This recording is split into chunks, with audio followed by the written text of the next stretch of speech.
não parar, não precipitar e não retroceder.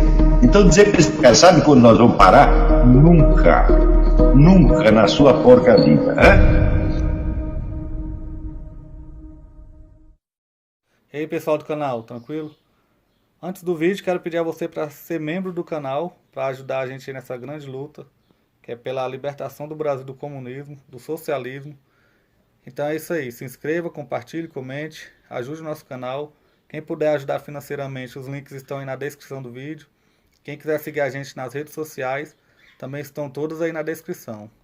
Na comunidade a gente sempre coloca alguns trechos de livros, para quem se interessar, os links dos livros estão lá na comunidade. E todos os livros do professor Olavo de Carvalho praticamente estão lá nos links. Então é isso aí. Vamos fortalecer. Muito obrigado a todos. Fiquem com o vídeo.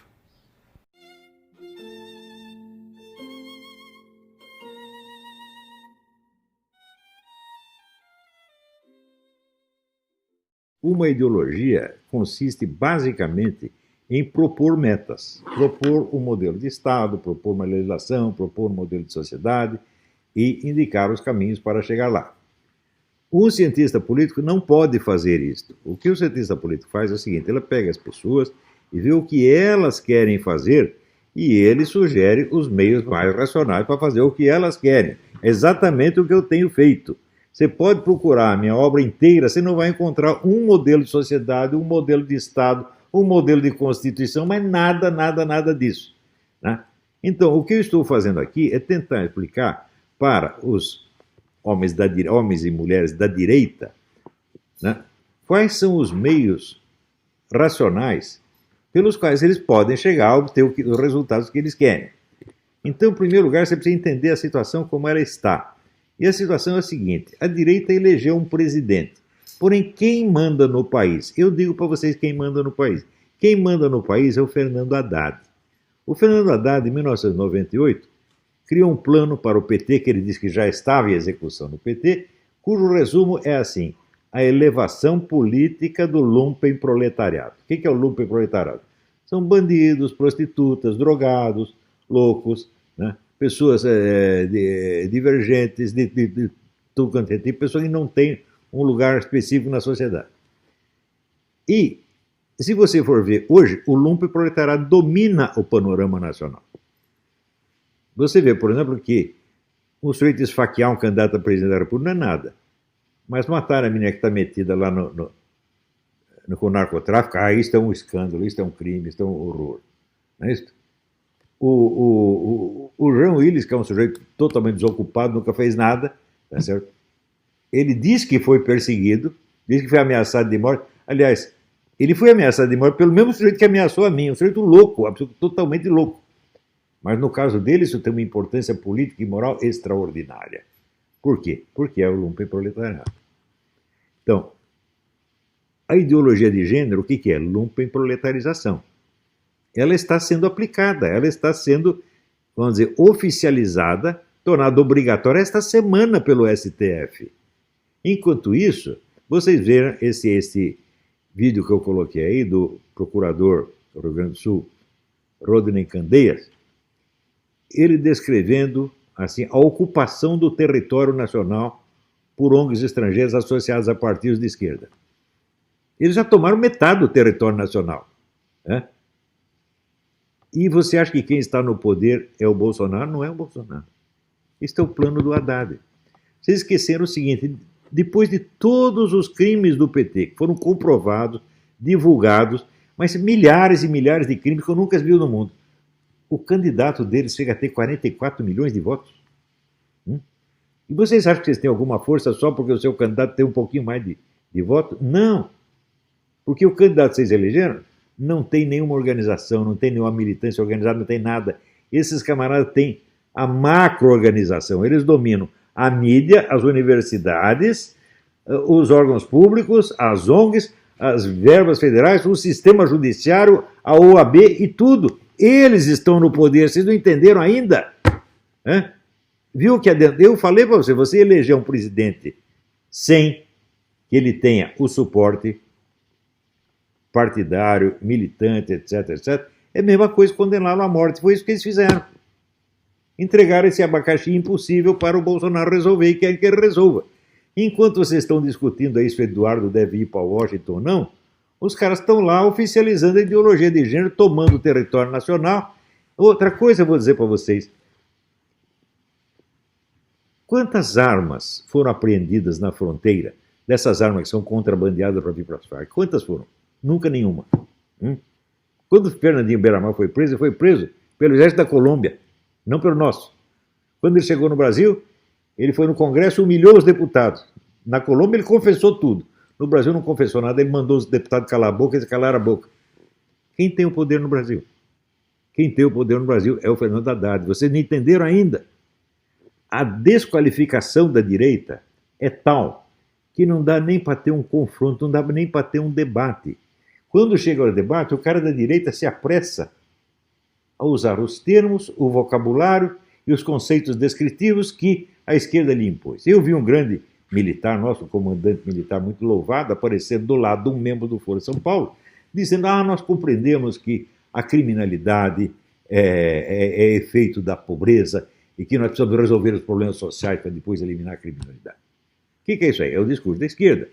É claro que é um discurso insensato, porque me diz como é que a pobreza compra tantas armas e cria organizações mega bilionárias de tráfico de drogas. No Rio de Janeiro, antes de eu sair do Rio de Janeiro, a coisa já estava assim, não havia mais banditismo avulso. O sujeito queria fazer um roubo, ele tinha que ir no morro pedir para o chefe do tráfico a arma, autorização, etc, etc. Ou seja, o pessoal do narcotráfico já está controlando até pequenos furtos. E você vai dizer que isso é problema social, é?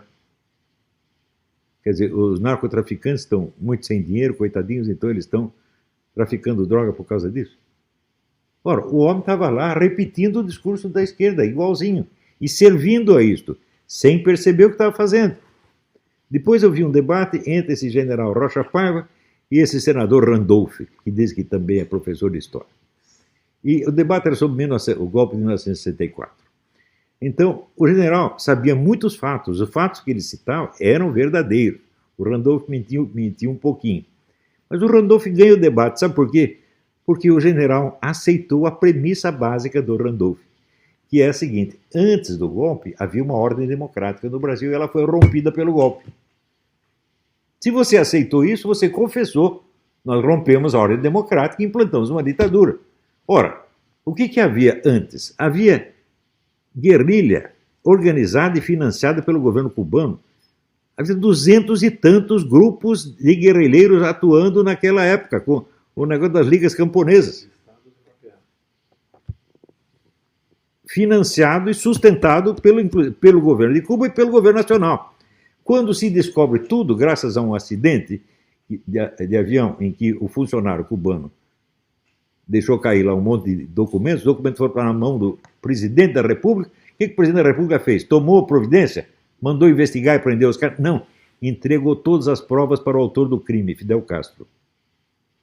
Havia ordem democrática? Não, meu filho, havia uma ditadura comunista já implantada.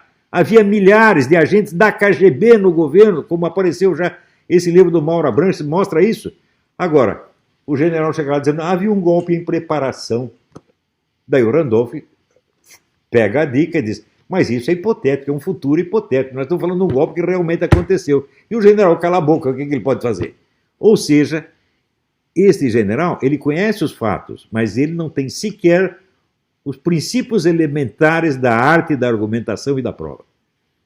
E o princípio, se você aceita a premissa que o seu adversário impôs, você vai chegar à conclusão que ele quer. Nem isto o pessoal é capaz, até hoje. Toda hora a gente, quando vê alguém discutindo isso, fala, havia um golpe em preparação e nós impedimos o golpe. Como impedir o golpe? O golpe já estava dado. Né? Quer dizer, mas nem isso entende, ou seja, não tem conhecimento de sociologia política para poder descrever qual era a situação. Aceita a descrição falsa imposta pelo adversário de que havia uma ordem democrática legal. O Brasil estava em total ilegalidade. E no Brasil, como se sabe, é preciso explicar, depois desenhar a explicação, depois explicar o desenho e daí desenhar a explicação do desenho. Isso porque, nesse país, ninguém perde a oportunidade de ouro de não entender alguma coisa. A minha gravação de ontem, embora estivesse bastante clara, já imediatamente suscitou várias dúvidas. A Carla Pola escreveu um negócio dizendo: onde já se viu, nunca esperei que tivesse de aderir a uma igreja bolsonarista onde ninguém pode divergir, né? Mais ou menos no mesmo sentido. Outras pessoas se pronunciaram, né? Até a Janaína Pascoal disse, ela anunciou há 30 anos o pessoal vem anunciando o fim do Olavo de Carvalho, e a Janaína também, né, porque ela acha também a mesma coisa. É o seguinte, gente, vocês não têm a menor ideia do que é militância, vocês não sabem, né? E você pensa militância, você pensa assim, a população fiel que segue um cara. Vocês são loucos? Isso é a massa, gente, isso não é militância. Militância é a militância que mobiliza a massa e a dirige, né? Militâncias são pessoas treinadas para dirigir o movimento de massa. Dentro da militância é que se discute, dentro da militância é que se diverge. E quando se chega à conclusão, daí todo mundo obedece. Mas primeiro é o lugar onde tem a discussão. Isso é assim, mas desde o tempo de Lênin, vocês não sabem ainda. Né? Esse pessoal não estudou nada de movimento comunista, de Lênin. Pô, dá um livro de Lênin, o pessoal lê, eles não entendem. Né? Então, gente, vocês estão dando palpite em coisas que vocês ignoram, porra. Por que não pergunta antes de sair julgando? Daí veio também o Felipe Moura Brasil, disse, o Olavo mandou criar militância e está lá, né, o Alan dos Santos já imediatamente convocando militância. Não mandei porra nenhuma, Felipe. Quer dizer, eu estou falando que precisa constituir uma militância e você responde como se essa militância já existisse e eu fosse o chefe. E eu estou passando ordens. Eu não dei ordem para ninguém, inclusive achei errado o que o Alan fez, telefonei para ele para reclamar, mas ele não vai mudar o negócio. Ele já fez, ele fez porque quis. Eu não tenho poder de comando sobre militância nenhuma, porque a militância não existe. O Alan não é meu militante, ele é apenas um leitor meu, como você também é. Quer dizer, que besteira é essa, porra? Né? Então, todo o pessoal já disse, ele citou o Lênin, ele é leninista, ele é comunista. Mas o que há, porra? Será que eu estou sempre falando com analfabeto? Não é possível uma coisa dessa. Então, gente, eleger o presidente sem você ter uma militância para apoiá-lo, tá certo? É jogar o homem no meio dos leões para ele ser destruído. Como, de fato, durante todo este ano foi o que tem acontecido. Né? O pessoal da esquerda tem militância organizada. Militância é assim, é pessoal que se reúne toda semana. Tem textos para estudar, tem discussões, tem tema, né? E quando chega na conclusão, daí é obrigatório para todo mundo. Mas até lá se discute livremente. Não é isso? Agora, o que a Carla está entendendo como militância é uma espécie assim, são os fiéis de uma igreja. E o que besteira é essa? Quer dizer, você nunca ouviu falar de militância, você ouviu a palavra militância. Né? A Janaína também não tem ideia do que seja militância. Aliás, ela não tem ideia de nada. Né? A Janaína vive toda hora, nós não podemos fazer um imbecil coletivo da direita. Escuta, você pegar um termo e simplesmente inverter, dizer, eu não quero ser, como é que se diz, o avesso do PT. O que quer dizer isso, gente? Isso não quer dizer absolutamente nada. Isso é coisa louca, é só trocar a palavra de lugar para obter um efeito. Essa é retórica ginasiana, porra! Então, é claro que se você vai fazer uma militância, você vai ter que aprender com todas as organizações militantes que já houve no mundo. E vai ter que aprender um pouquinho cada uma delas, inclusive a militância comunista, que é o óbvio do óbvio. Porque você não conhece outra militância mais eficiente do que a militância comunista. Então você não quer aprender com ela, não quero ser parecido com ela. Então você está pedindo para apanhar dela. Outra coisa, esse negócio do STF, esse pessoal acredita, muita gente acredita que o centro do poder é o STF. O que? Isto mostra um analfabetismo político monstruoso. O STF se criou a si mesmo, ou ele foi criado pela esquerda ao longo de 40 ou 50 anos de esforços? Esse pessoal da esquerda começou a formar esses meninos do STF quando eles estavam na faculdade de Direito. E levou 40 ou 50 anos para botar eles lá. O STF é um órgão da esquerda, ele não comanda a esquerda. A esquerda o comanda. Experimenta um desses ministros contrariar ou descontentar a esquerda para ver o que acontece. Vocês não ouviram falar do Teoriza Vacas, não? Outra coisa, vocês não viram a vida do Gilmar Mendes? Gilmar Mendes era um homem da direita. Era um liberal conservador. Por que ele mudou? Porque mandaram mudar. E aí dele se desobedecer. O centro de comando não está no STF. O STF é um órgão oficial. O STF é um órgão oficial. O órgão oficial, no mundo da esquerda, é a fachada, né? É a parte externa. Quem manda é quem está lá no fundo, porra. Você nem sabe quem é. Se você perguntar quem é o Comitê Central da Esquerda, você não sabe quem é. Eu também não sei atualmente. Antigamente sabia, agora não sei mais. Tá certo? Então, é aquela frase do René Guénon: o segredo é da essência do poder. Então, quem manda no Brasil é o comando central da esquerda, meu Deus do céu. Em parte, você os identifica por ter alguns participantes do Foro de São Paulo, mas outros você nem ouve falar. É esses que nós temos que destruir, gente. São eles que põem os ministros no STF. Veja, uma militância, é da militância que saem os quadros que ocupam o poder quando o partido chega ao governo. Agora, por exemplo, o Bolsonaro precisa nomear não sei quantos mil desembargadores. Ele não tem quem nomear. Só tem gente da esquerda aparecendo. Por quê? Porque não tem militância da direita. Não tem militância bolsonarista. Se tivesse, os quadros estariam prontos para ocupar os lugares. Dá para entender o que é militância? Militância não é o povão, militância não é a massa. Militância é quem dirige, são profissionais que dirigem a massa. Às vezes profissional não quer dizer que está recebendo, uns recebem, outros. Em geral, a militância paga para sustentar o partido, para sustentar o movimento. Tá certo? E faz isso pensando o quê? Um dia nós chegamos ao poder e daí eu tenho um cargo lá em cima. Mas é um dia, não é no dia seguinte. Esse pessoal da direita votou no Bolsonaro, no dia seguinte eles já querem um cargo, porra. Que gente ridícula. Vocês não têm ideia do que é tomar o poder, portanto não têm ideia do que é militância. Nenhum de vocês tem, nenhum de vocês estudou isso, e esse é que é o problema. Veja, o problema do analfabetismo funcional é muito sério, é calamitoso, gente, eu não estou brincando. Eu não estou sendo histérico, não estou fazendo barulho em torno de nada. Veja, o analfabeto funcional é que ele não entende o que lê.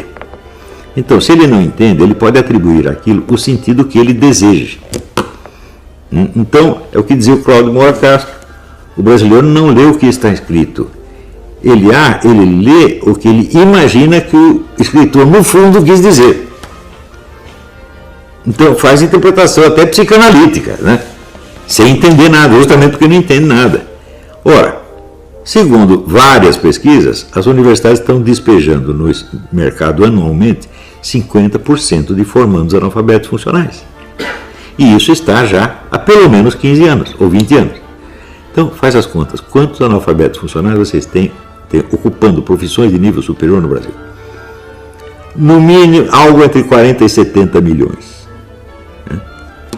Ou seja, são 70 milhões de incompetentes, ferrando com tudo. Porque no Brasil ainda tem essa ideia de que a educação é um direito do estudante. Mas ela não é um direito do estudante. Ele é um direito que o povo vai ter aos serviços de nível superior que esse cara vai prestar. Não é isso? O cara não estuda medicina, para ele agora tem o direito de ser seu doutor. Não. Você estuda medicina para você adquirir o dever de tratar os seus pacientes com o melhor que a ciência estiver oferecendo naquele momento. Esse é o dever que você adquiriu, não o direito. Mas o pessoal usa a educação como moeda de troca, você está entendendo? Para pegar voto, essa coisa toda. Então, além de ser analfabetos funcionais, são irresponsáveis. E não tem nenhuma consciência culpada. Agora, onde estão esses 70 milhões? São todos doutores. Então, são juízes de direito, são advogados, são médicos, são deputados, são senadores, são ministros de Estado. O que nós vamos fazer com essa gente, porra? Então, o pessoal fala, o problema da educação brasileira, pensa que é o problema da educação das crianças. Não! O problema é o que fazer com esses milhões de analfabetos funcionais que nós não podemos vencer, você está entendendo? Eles inventaram, assim, impuseram a inépcia obrigatória. É obrigatório errar, é obrigatório fazer tudo errado, é obrigatório fracassar, é obrigatório sofrer, é obrigatório parar no fundo do poço. É o que eles estão fazendo com o Brasil. Esses ministros todos ficam falando, esse Amorim, isso é tudo analfabeto funcional, eu digo e provo. Eu dou um texto meu por interpretar, não conseguem. Tanto que as ideias que circulam a meu respeito são ideias de analfabeto funcional. essa coisa, fascismo, isso aqui. Os caras não sabem o que é fascismo. Eu estudei o fascismo, eu sei o que é. Né? E sei, por exemplo, que o único governo fascista que nós tivemos foi o do Getúlio Vargas, do qual o Lula se considerava um herdeiro.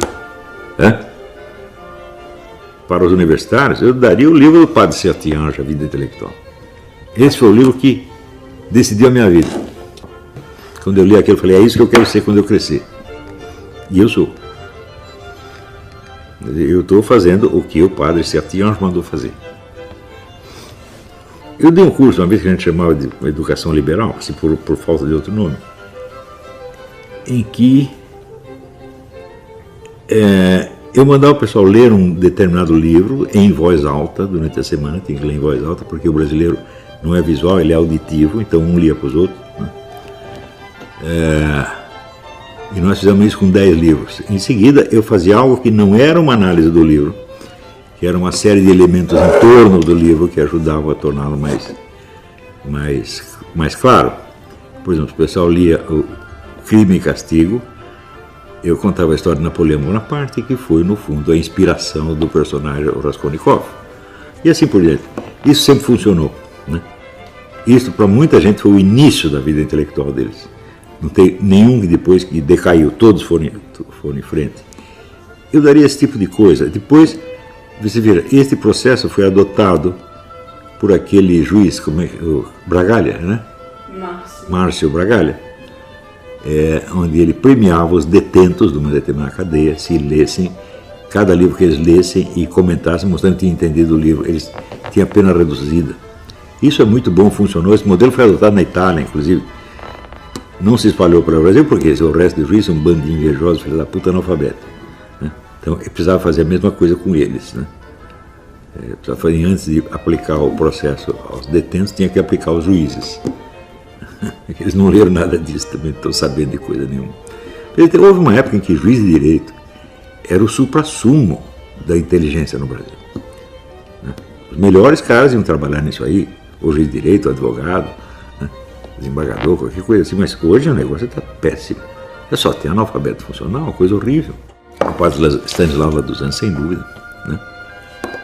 Esse é um tremendo professor, uma coisa que hoje em dia não existe. Ele fazia assim, ele pegava um problema filosófico qualquer, daí ele explicava para você aquele problema do ponto de vista das sucessivas escolas filosóficas. Enquanto ele estava explicando, você dava razão para aquela escola filosófica. Daí passava para a outra, ele dizia, não, essa aqui está mais certa. Até chegar hoje, onde ele dava a opinião dele. Tem um professor capaz de fazer isso. Mas nenhum. No Brasil não tem nenhum. Então, isto é um professor de verdade. Porque ele filosofava na sua frente com os elementos que ele pegava da história da filosofia. E você não tem isso. No Brasil, quando você vê as coisas melhores que a universidade produz, são trabalhos escolares. Espécie de análise de texto. Não passa disso. Veja, uma coisa. Matemática, um retardado mental pode aprender. Um retardado mental pode ser um calculador prodígio. Mas ele não pode ser Shakespeare. Então, a linguagem é o fundamental da inteligência. O resto é, assim, a operacionalidade mais ou menos mecânica, tá entendendo? Então, é claro que é importante aprender matemática, mas não, mas a linguagem primeiro, antes de tudo. O cara não domina a linguagem, não vai nem entender o livro de matemática, pô. E aí, pessoal, estamos mandando aí caneca para todo o Brasil. Muito obrigado ao pessoal que ajuda o nosso canal aí adquirindo as canecas. Também é uma forma da gente interagir. Muito obrigado. Também valeu aí pelas dicas, pelos comentários aí positivos ao nosso canal. Muito obrigado mesmo. Isso aqui é uma forma da gente manter o canal no ar. Tranquilo? Tamo junto aí, galera. Forte abraço. Muito obrigado a todos. Quem quiser é só encomendar. Essa daqui já vai para São Paulo, Rio de Janeiro. Todo o Brasil a gente manda. Valeu, tamo junto. O que a direita não aprende comigo, a esquerda pelo menos tenta aprender.